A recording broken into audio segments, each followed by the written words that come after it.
अगर पृथ्वी तत्व के संपर्क से हट जाएं, आप गुरुत्वाकर्षण से बाहर हो जाएं, तो आपको ना तो सुगंध आएगी और ना दुर्गंध आएगी।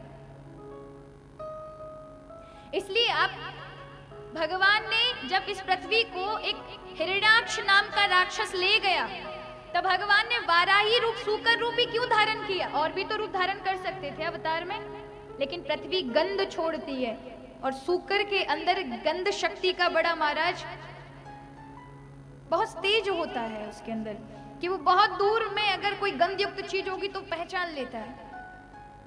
इसलिए भगवान ने वाराह रूप धारण, विज्ञान पर आधारित है हमारे शास्त्र, लेकिन विज्ञान आज आदि भौतिक बन चुका है और अध्यात्म अंदर की यात्रा है, जीवन की यात्रा है।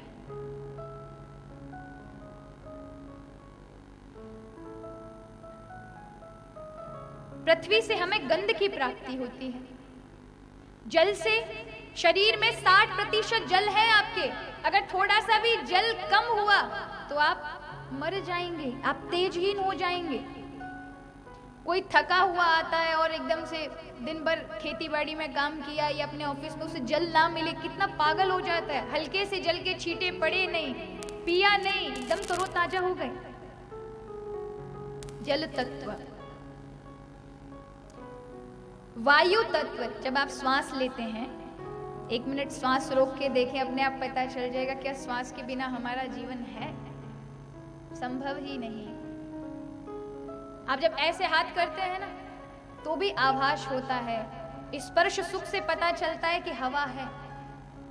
ये वायु है जो हमारे शरीर में लगातार चल रही है। सबसे अत्यधिक वायु मस्तिष्क पर जाकर मस्तिष्क के संपर्क में जाती है, जिससे ये बुद्धि चलती है, निर्णयात्मक तत्व चलता है।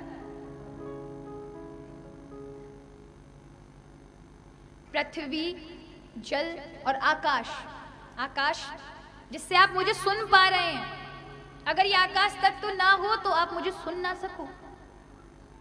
इस घटा आकाश के कारण आप मुझे सुन पा रहे हैं।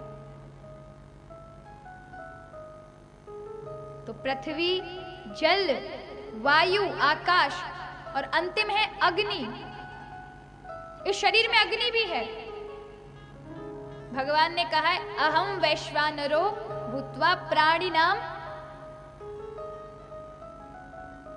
मैं प्राणियों में स्थित, प्रत्येक व्यक्ति के अंदर स्थित हूं जठरांगनी के रूप में। जब आपको भूख लगती है ना, तो ये अग्नि जल उठती है। अगर नहीं शांति की, जल्दी से कुछ आहुति भोजन की नहीं डाली तो बुझ जाएगी।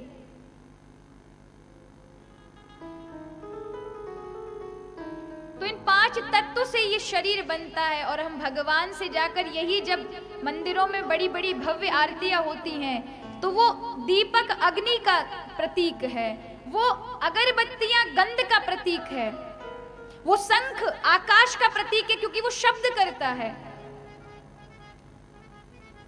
जल इस शरीर में स्थित जल का प्रतीक है। पृथ्वी, जल, वायु, आकाश, और वायु के लिए वो चवर डुराया जाता है कि हे प्रभु, ये पंच भौतिक हमारा शरीर है और यही आपको हम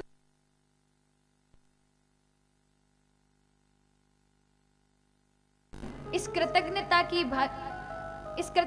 के नियम से हम प्रभु को अर्पण करते हैं अपना शरीर प्रतिदिन आरती में। आरती का मतलब है आपको अर्पण किया गया।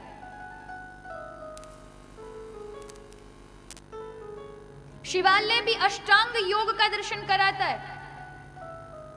शिवालय में देखो नंदी मिलेंगे। नंदी किसका नियम है? आसन का। आसन को जीत रखा है। यम, नियम, आसन, प्रत्याहार, प्राणायाम, ध्यान, धारणा, समाधि अष्टांग योग होते हैं और ये सब शिवालय में देखने को मिलते हैं, दर्शन कराते हैं। इसी तरह से हमारे जो देवी देवता हैं, ये जो त्रिगुणी देवी देवता हैं, ब्रह्मा, विष्णु, महेश। ब्रह्मा जी बुद्धि के देवता हैं और बुद्धि को हमेशा हंस पर ही आरूढ़ रहना चाहिए। हंस यानी विवेक। हंस के अंदर दूध और पानी को यदि एक मिला दीजिए और हंस के सामने रख देते हैं तो उसके अंदर ये शक्ति होती है कि वो दूध को अलग कर देता है, पानी को अलग कर देता है। कहने का तात्पर्य केवल यही है कि बुद्धि ऐसी हो कि जो अच्छे और बुरे का निर्णय कर सके। बुद्धि रावण में कोई कम नहीं थी,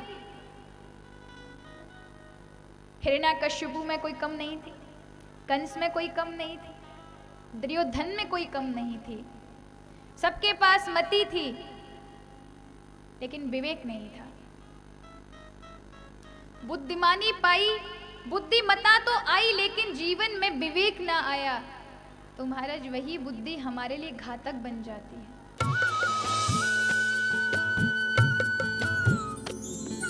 सर्वधर्म संगम, धर्म के सच्चे प्रहरी।